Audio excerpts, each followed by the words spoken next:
justo el día después de que se acabe la liga, si venís al Bernabéu con este flyer, chupito gratis. Va a ser una fiesta de Guti. ¡Uea! Sí, bueno, ¿no? Oye, Guti, solo estamos a un punto del Barça, pero no es un poco temprano para celebrar que hemos ganado la liga. Pero qué liga ni qué 8 cuartos. Yo estoy preparando la fiesta. Pim, pam. Partido de homenaje a Guti. ¡Uea! ¿Pero de qué partido estás hablando? Pues del partido que va a enfrentar a amigos de Guti contra amigos de Ronaldinho. Va a ser la bomba. El entrenador va a ser Paul Gascón. Va a venir Ronaldo, Romario...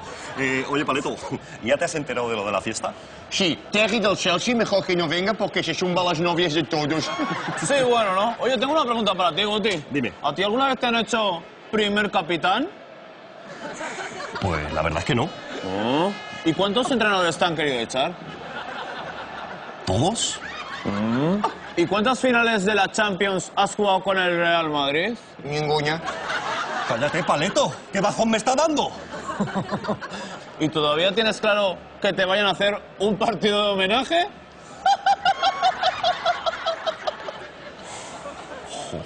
Me siento tan mal como cuando el DJ del After dice que va a pinchar el último tema, tío. ¡Qué bajón! ¿Qué hiciste, tonto? Ya verás como alguien te hace una fiesta de homenaje. ¿Ah, sí? ¿Quién? Los guionistas del Cracovia por todos los buenos momentos que les has dado.